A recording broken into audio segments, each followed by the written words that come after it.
Welcome to the CBS Radio Mystery Theater Archives, the only YouTube channel which has the original classic episodes of the CBS Radio Mystery Theater in order with no ads.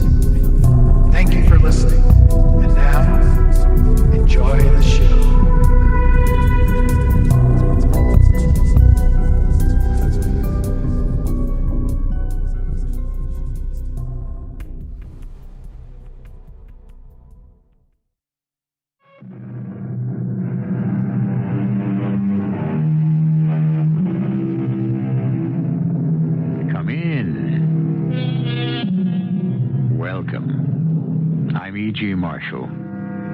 I don't suppose I'm alone in a fantasy I often have when I look at some paintings. A sleepy, quiet house among trees. A street that turns a corner behind the painted buildings. A dark, mysterious cave burnt like a smoking hole in the side of a bright, sun-drenched Arizona cliff. Well, I could go on, but I won't. What all of them have in common is the tempting allure of dreaming that it might be possible to step into the frame and visit that house, round that corner, explore that cave. A tug so strong that it pulls you towards the canvas as though hypnotized. If you've ever had that feeling, or even if you haven't, this is what our story is all about. Watch that old man. He sits there like no one is there but him and that screwy painting. Leave him alone. The guy could be deaf or a mute. A museum is a place for a lot of people. It's like an escape. I get waves from this one. I think he's got to be watched. There's something eating him about that painting, and it's our job to protect it.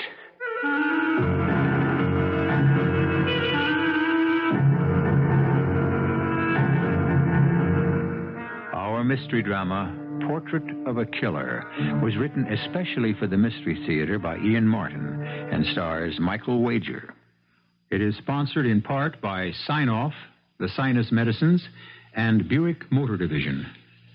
I'll be back shortly with Act One.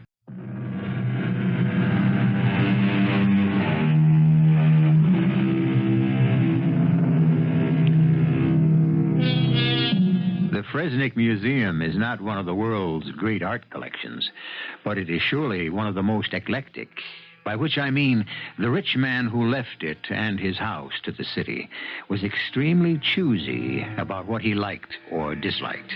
It contains a wide-ranging potpourri of special and disparate gems, from a Rubens to a Paul Klee, from ancient Byzantine through the most literal of English 19th century painting to the Impressionists, the Cubists, and even a smattering of pop art. And, most important to us, the only museum in the world in which hangs a W.H. Haskell, and thereby hangs our tale. Are you worrying about that picture again, Charlie? Darn thing haunts me. You know what I mean? Why don't they hang it in a better light? It's just the right light for a chiaroscuro, Charlie. Yeah, what? Italian word. Oh, here we go again. Just because your father was born in Florence, that makes you the big art expert. Whatever you said. Well, what's the word in plain English? Well, there isn't any. Chiaroscuro means, the arrangement or treatment of the light and dark parts in a work of art, whether color or black and white. Yeah, but this painting here ain't in black and white. No, it's a monochrome. A what? Well, like it's done in different tones of all one color, kind of green-like. Oh, yeah. Now that you mention it, that's what it is. All green and spooky and crawly like cheese mold. Ugh. Charlie, you don't like the picture. Why do you moon around over it all the time? It ain't me. It's him. Who? The little old guy who's been coming in the last couple of weeks. Just around this time, after you go off. And? And nothing. He sits on the bench there, leaning on a stick, and keeps staring at this here picture. Like he was waiting for something to move or something. Well, I know. To move? What could move? There are no figures in it. Well, What do I know what could move? Maybe he expects somebody sneaking around in all them trees. Oh, come on, Charlie. You're letting the job get to you. Now, I get crazy notions sometimes, living here in the past, like it was with the dead, with the quiet and all. But I thought you being older, it wouldn't get to you. I guess I was wrong. That ain't the deal, Joe. I mean, anybody that gets tied up in something dead and gone at my age gives me goosebumps. I don't figure to be around so long. You? You'll bury your nephews and your cousins. Shh. What is it? Here he comes. Here who comes? The viewer. With the scarf and all. Let's make ourselves scarce, and you'll see what I mean. Why do I come here? Because somewhere, sometime, a man named John Brown has to be remembered. If not for himself, at least for what he could give of himself. Who would have imagined out of all the seemingly total failure of my life, this one last unexpected piece of immortality remains, and how bitter that it had to be this, the visual representation of everything that brought me disaster and tragedy. Just watch him. Charlie, I'm hired by the museum to watch a lot more than a sad, gray old man who comes in for lunch and a rest. Look at him. He'll sit there and stare at that painting without moving from now till closing time. Oh, what is it that grabs him so? Why don't you ask him? You want to come with me for a minute? I'll show you why. Okay.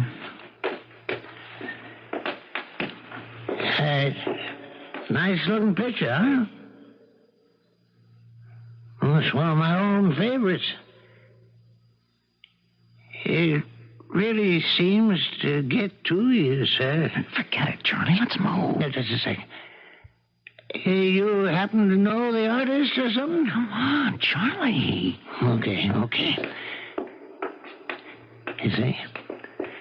It's like no one was there but him and that screwy picture. Oh, don't bother him. The guy could be a deaf or a mute.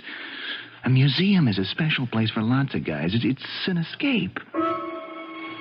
Deaf, mute, how I wish I were and sightless, or dead.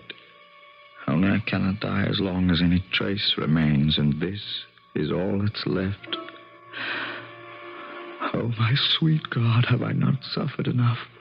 Can I not at last make the final sacrifice and atone for all my crimes? Is there no way back? Some hope to change the future? I am alone. Nobody watching me. Could I step into that frame and back into the past? Could I relive it again and somehow change the course of fate? How long will I hesitate to try? What am I waiting for? If it is to be any time, let it be now. Joe. What is it now, Charlie? The old guy sitting on the bench watching the picture. We're back at the picture again. He just suddenly disappeared. Look, his age. He probably has weak kidneys. No, I don't mean that. He just walked into the alcove toward the picture, and when I moved around so I could see into it, he was gone.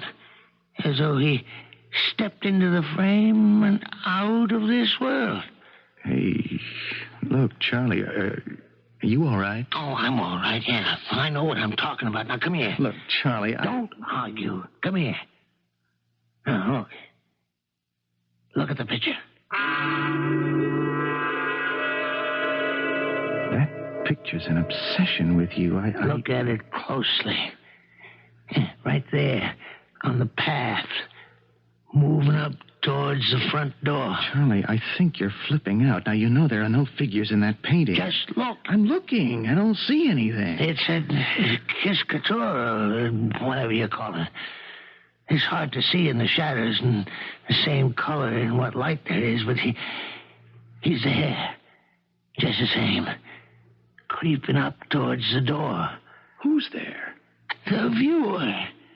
The old guy disappeared from the bench. Oh, you gotta be crazy. There's nobody there. Oh, how could you see without your glasses? Put 'em on. There aren't enough crazies wander in here from the outside. I gotta live with one on the inside. Okay. So my glasses are on. Where is he? You took too long. Didn't you see? He just went around the corner of the building to the back. You are as nutty as a fruitcake. I didn't see that. Oh, I wish I hadn't. You know what he was wearing? What? A tweed suit with knickers and high shoes with a skip cap. I ain't seen an outfit like that since I was a boy myself. Just before World War I.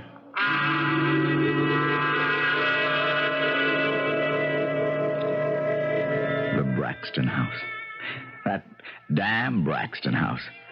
From the beginning, it both lured me and repelled me. Just the house itself.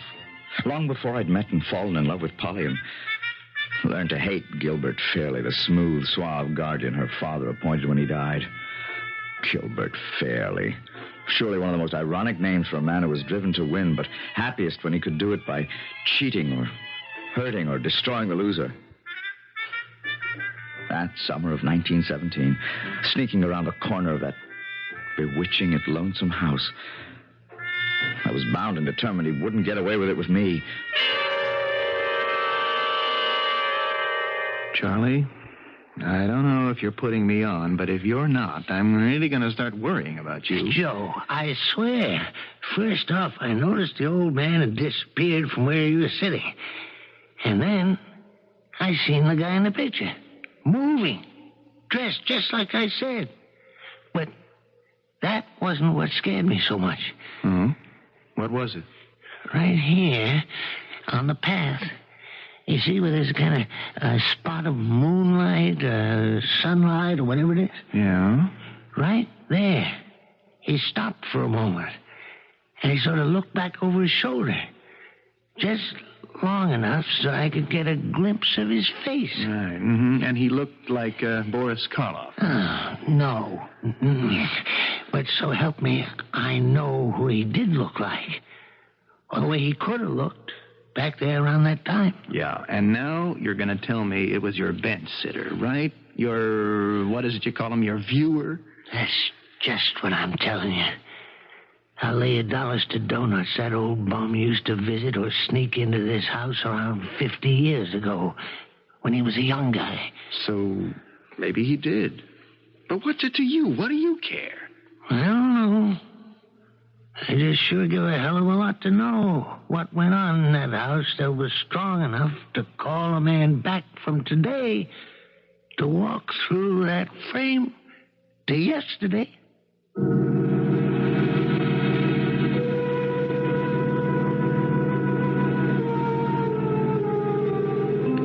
So, what do we have? An elder citizen filling a job who is slipping into senility without realizing it? Or a valid case of dreams come true? An old man who has come back from Lord knows what to moon over a picture that represents his youth and in some magical way has beckoned him back to it? To change the course of events? Or only to relive them? I shall return shortly with Act 2.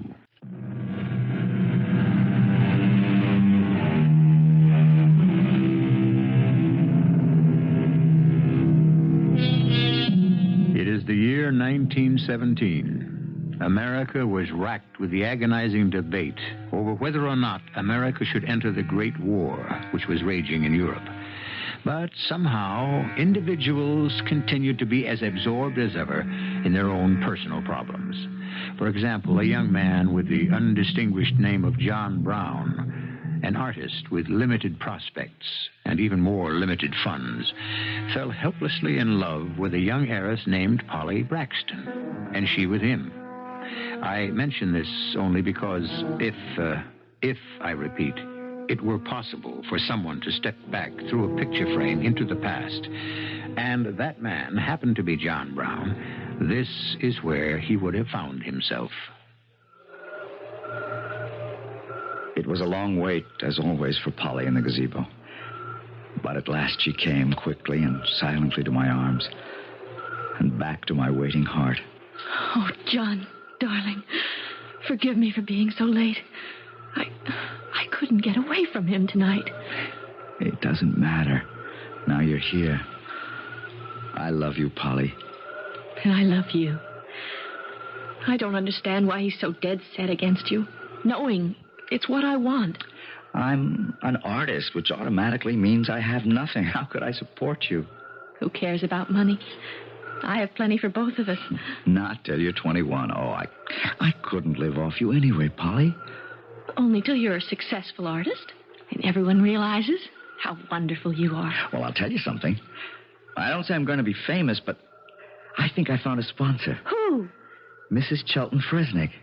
That ancient old grass widow? Oh, grass she might be. Ancient she isn't exactly. Why, Johnny Brown, I'm surprised at you, scarcely 22. She must be all of 30 and beyond. And everyone knows her husband was old enough to be her father and more when they married. All things considered, he ought to have been your guardian instead of... Instead of me, Mr. Brown. Mr. Fairley. Gilbert, I didn't see you approaching. I made no effort to conceal my approach. I'm even carrying a torch, as you can see. I was not aware you had an appointment with Mr. Brown tonight. A clandestine appointment. I need no protection against Johnny. I hope you never have cause to regret those words. I intend to do all in my power to make sure you don't. Now, just a moment, Mr. Fairley. I will ask you not to meddle in family matters, Mr. Brown. I'll talk to you in a moment. Polly, take this torch. Mind your way along the path. I'm not leaving. You will do as I tell you, or I swear by heaven I will lock you in your room till your 21st birthday. The torch. It will light you back to the house. Do as he says. You're sure you want me to leave? Trust me, darling. I do. Good night. You are never going to see my ward again. I'm warning you, John Brown. I'm carrying a gun at this moment and consider you a trespasser. This time I'll let you go. But if you ever show up at Braxton House again, I will shoot you on sight. I may show up with a gun myself. You won't get very far. From now on, I'm turning loose trained dogs who'll tear any stranger within the property apart.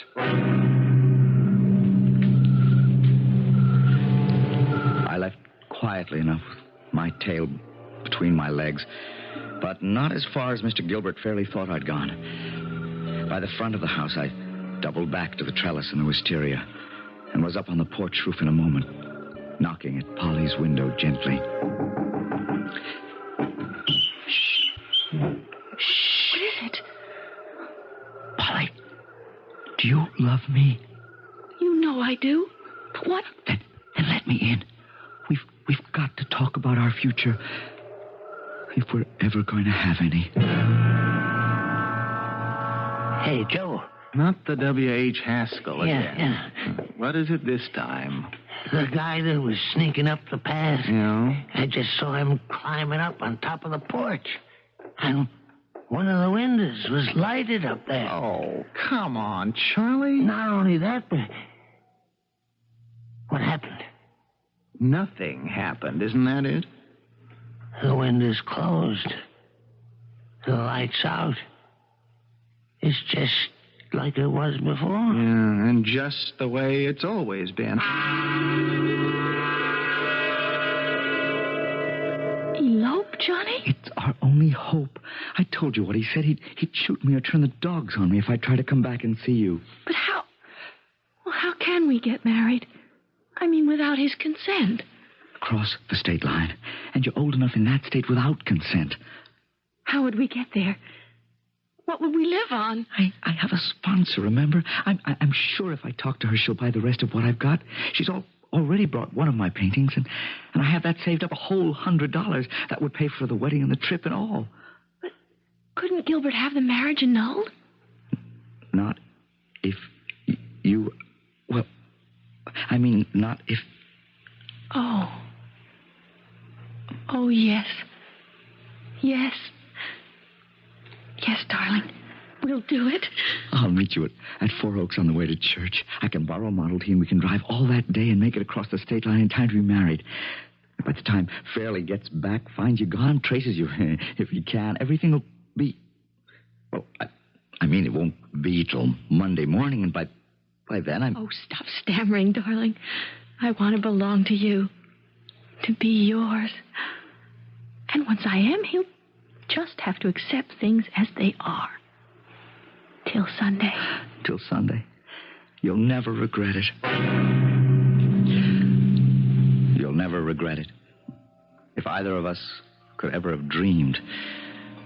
But at that moment, I was too concerned with another problem that lay ahead of me, which also concerned a woman. My sponsor, Marcia Fresnick.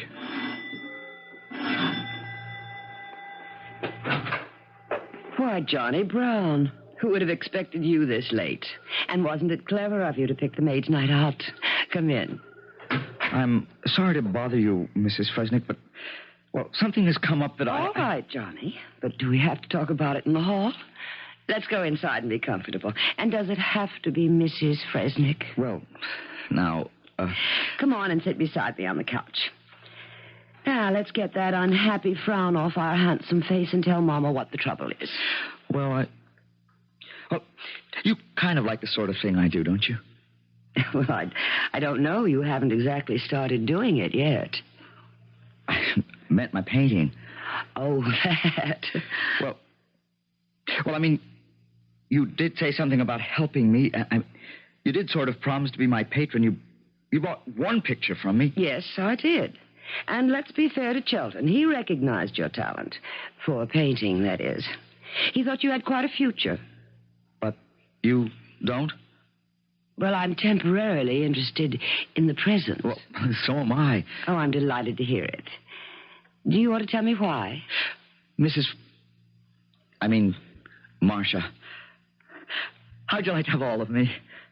Well, now, that's quite a proposition. Why this sudden capitulation, if that's the word? Well, because I need money.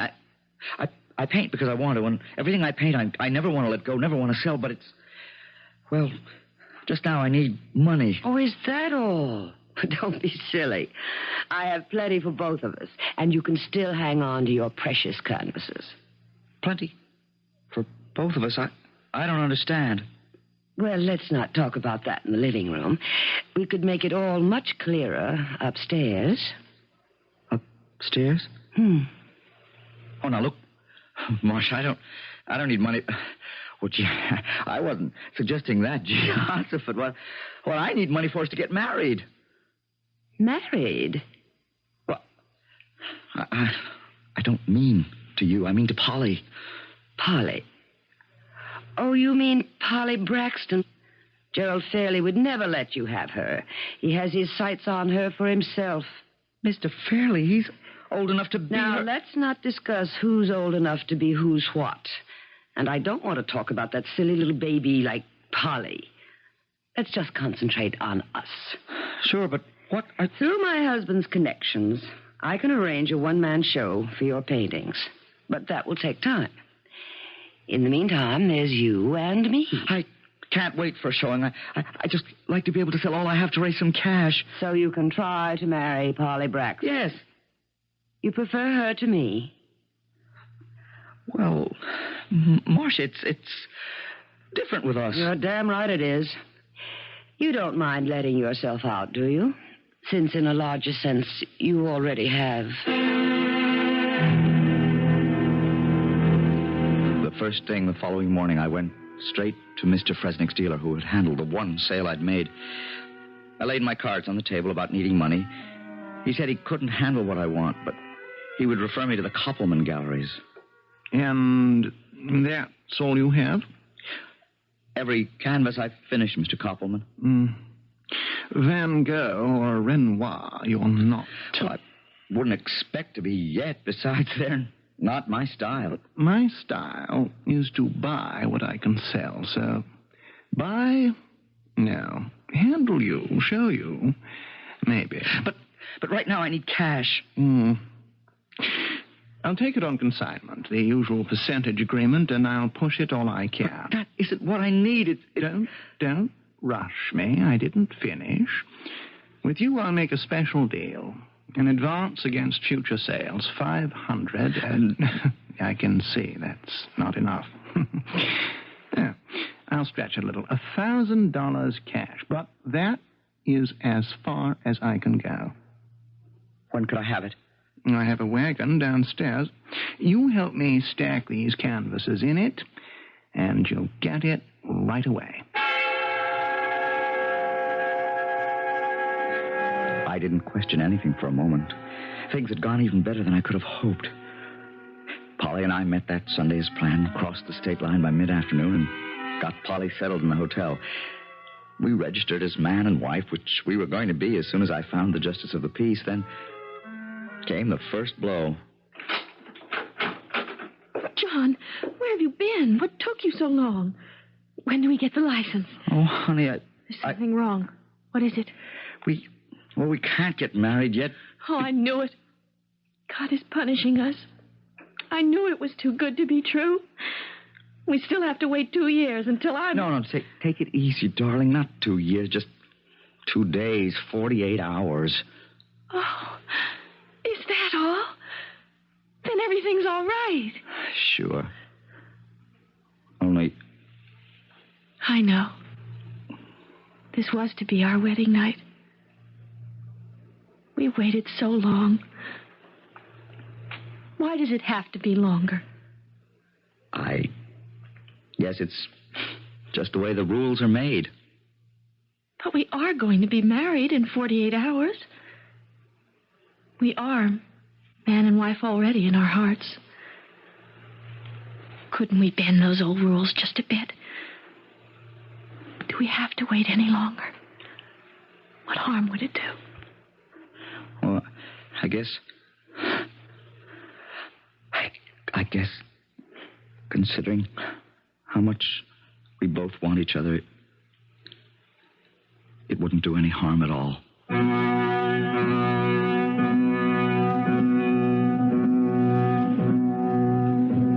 I make no moral judgments. I only comment that twice recently, John Brown has made compromises with the two most important things in his life, his art and his love. For some men, in any day and age, this has afforded no problem. For John Brown, marked by fate, or if you wish to call it retribution, it pulled his whole existence down upon him like a falling house of cards, spelled his immediate failure and final doom. I shall return shortly with Act 3. That morning, Polly and John woke up together, man and wife in every sense but the piece of paper that would make it legal. Two things happened that affected their future.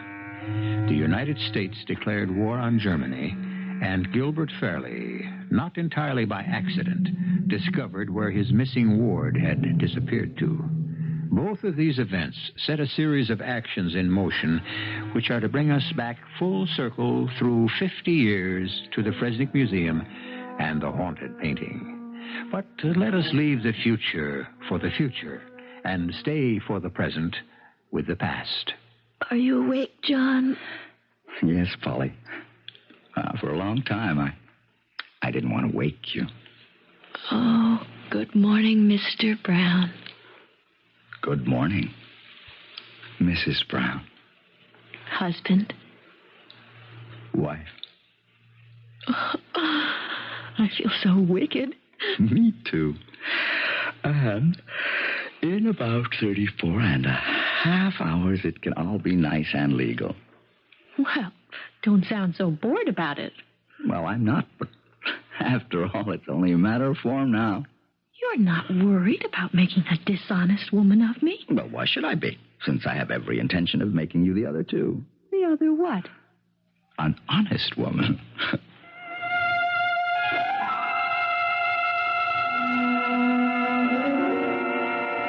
We didn't know how short our happiness was to be. Hell hath no fury like a woman scorned. Perhaps that's an apt quotation, but I never thought Marcia would have felt that strongly. But I guess she did. I'm sorry if I'm late for lunch, Marcia. So am I. But then that's a habit of yours. Don't be cross. I am going to be very cross with you for many reasons. You intend to marry Polly Braxton. Of course. If I don't before she's 21, she could bounce me out, and quite possibly will. Where is Polly now? Darned if I know. That's why I was late for our meeting. Do you have any idea? I might. Well, it's damned important to me. Really? Why? Well, you know why. I'm not in the best of shape should my guardianship be examined now. But within a couple of years, with Polly as my wife, I need have no worries. Well, I have a piece of information that's worth your whole empire. What do I get in exchange? What do you want? A continuance of our present relationship. Nobody pleases me quite like you. Granted. Your little pigeon has flown the coop to get married. You have about, let's see, a little over 24 hours to stop it. Would you like to know where to find her?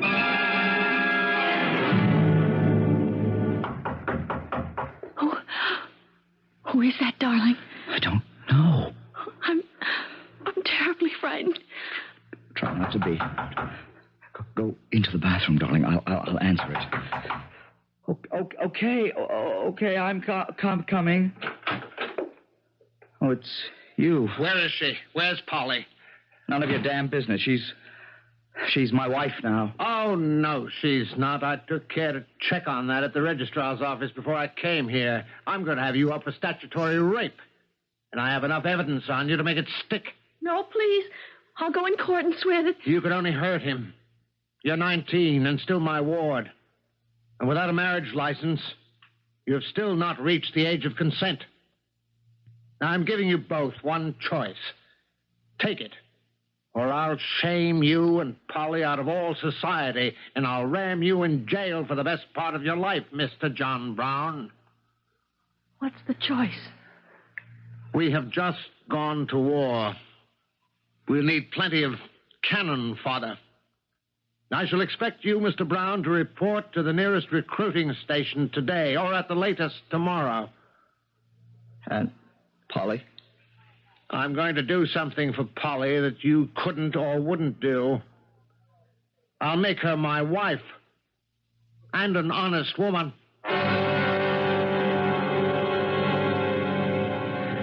I won't go through all the pleading, the threats, the tears from Polly, and the vicious obstinacy of Gilbert. Today, it would seem senseless. In 1917, it was a different world. And I ended up with one of the first cadres to ship overseas to the mud and the trenches as a member of the American Expeditionary Force. I think I prayed that a bullet would find me and put me out of my misery. But with the perversity of fate, since I didn't care about living, I was one of those who came back.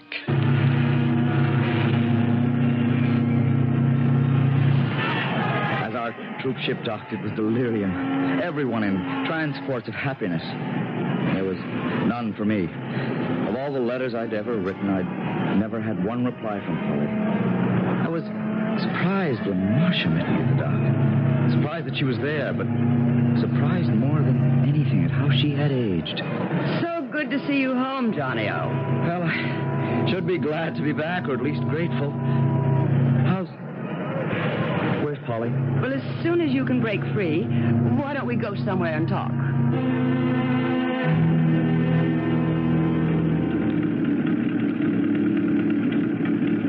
Where are you taking me?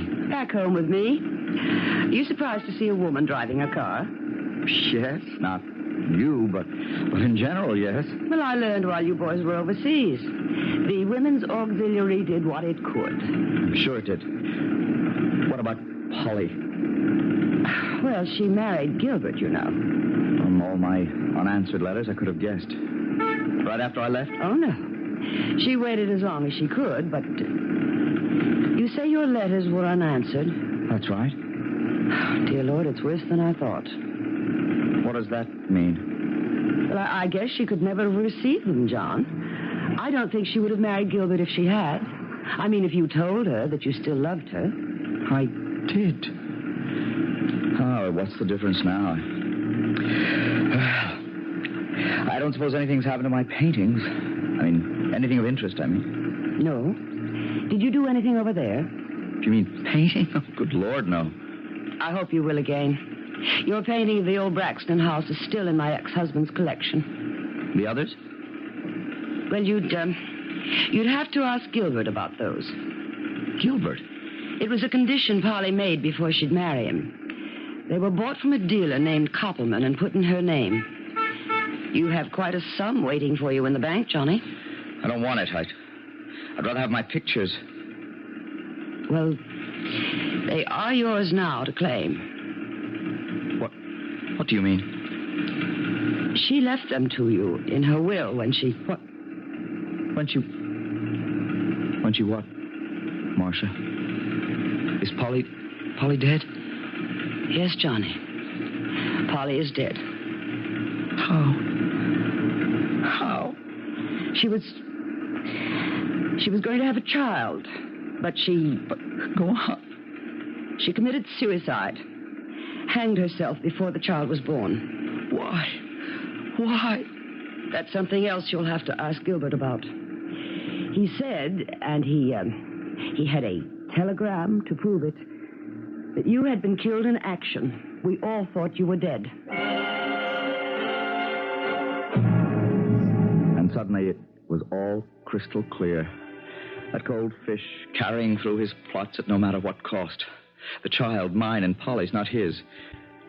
The intercepted letters broke her, thinking I no longer cared for her. And then, with that false telegram, the last frail hope crushed. And her ghastly escape from his cruelties and demands, taking our child with her. And so, half insane with rage, I went to Braxton House for the last time to face the man I felt could shame the devil. I heard you were back in the States, John Brown. I've been rather expecting you to turn up here. Aren't you afraid? Of what? That you tear me limb from limb? I prepared for that. A German Luger. Yes. I purchased it from one of our brave Yankee Doodle boys like you. You are a fool. I'm not afraid to die. My dear Johnny, I have no intention of shooting you. I have better ways of bleeding you slowly to death, making you writhe helplessly as I have this past year. Come with me, and let me give Polly's legacy to you. I followed him from the hall up the stairs to an unused room. We entered, and I looked about the room in blank horror and blinding anger. Every canvas, save one that I had ever painted, blotted and drenched with bright red paint and ripped to tatters by knife slashes in their frames. The rest of your children. You must be mad. They're destroyed, ruined. How could you? My revenge for my humiliation. And now the last. I saved this one letter that I intercepted for you. Read it. I read it all. But the sentences that remain in my mind were these. You must understand, my darling, that I only married him to save you. And he will never touch me. Our child is growing inside me. And when you come back, we will arrange a divorce or an annulment so that we can be married. Please, be careful. You must come back. I love you forever now. And if God should only allow that, in the beyond. And suddenly, I went berserk. You bloody murderer! You killed her! Remember, I'm armed. You think that will hold me back? Damn you! You shot me. A lot of us brought Lugers home with us. I had mine, and its bullet is in your gut. Get a doctor. I'm dying. It'll take a long time, though. And it will hurt. Maybe hurt enough to make up for what you did to Polly.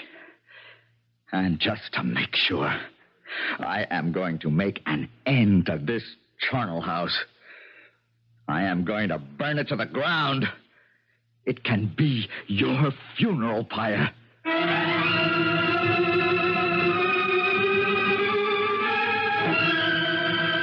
The police found me at Marcia's. I was arrested, tried, and convicted of arson and murder, and committed to an insane asylum for life, where I stayed until I escaped 1 week ago. Hey, Joe, come on. Don't argue. Now I can really show it to you. Show me what? There's a light, a bright orange-red light in that upper window. Oh, are we back at the W.H. Haskell again? Yeah. Not only that, the old bum, the visitor, he's back, sitting on the bench. Yeah, see? Yeah, I see him all right, but... Good Lord, you're right. You see? Not only the upstairs window, but the other one over there and downstairs. Yeah. Looks like the house is on fire. You damn fool, the whole picture's on fire. Look, hold him till I can get an extinguisher. So, it is finally ended. The last of everything, even W.H. Haskell. Funny. All those years ago as a boy to feel that no painter of note would be just plain Johnny Brown. W.H. Haskell sounded more like it. And in the end, even he had to go. No immortality for any of us. Johnny. Polly. Hurry up, darling. We're waiting for you. We... Me. And your son.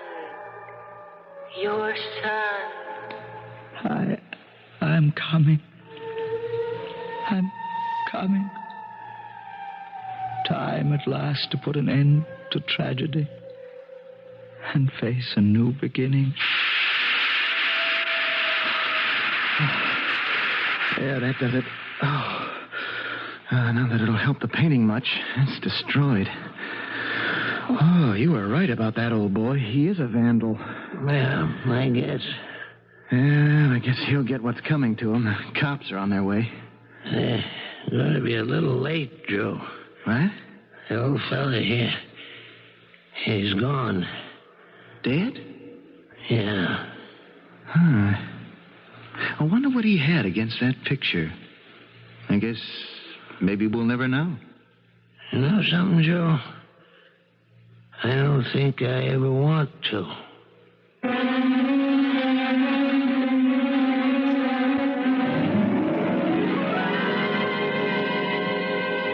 And maybe it's changed my own fascination for the idea of walking through a picture frame, like Alice through the looking glass, just to find out what lay deep in the heart of the forest, or the cave, or the house with the blank windows that showed no life. It's none of my business, really. And maybe I wouldn't like what I found there. I'll be back shortly.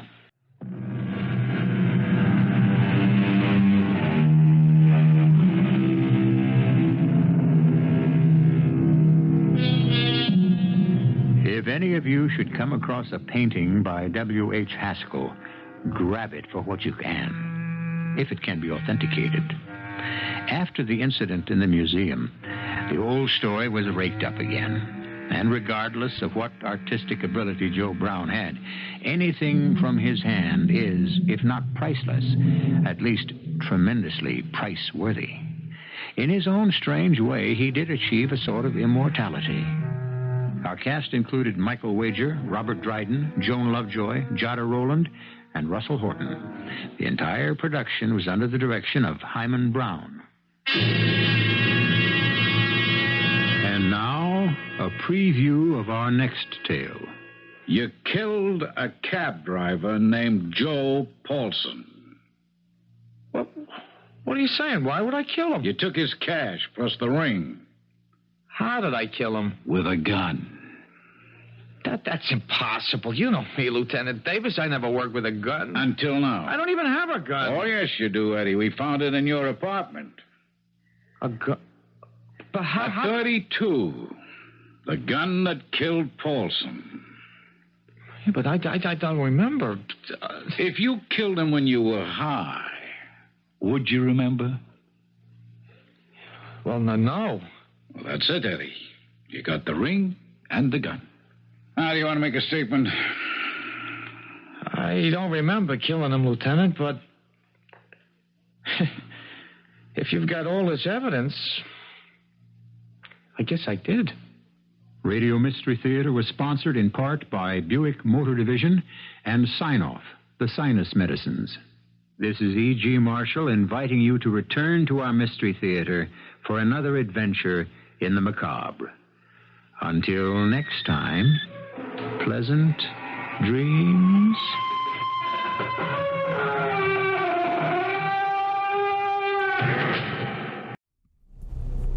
I hope you enjoyed this episode of CBS Radio Mystery Theater.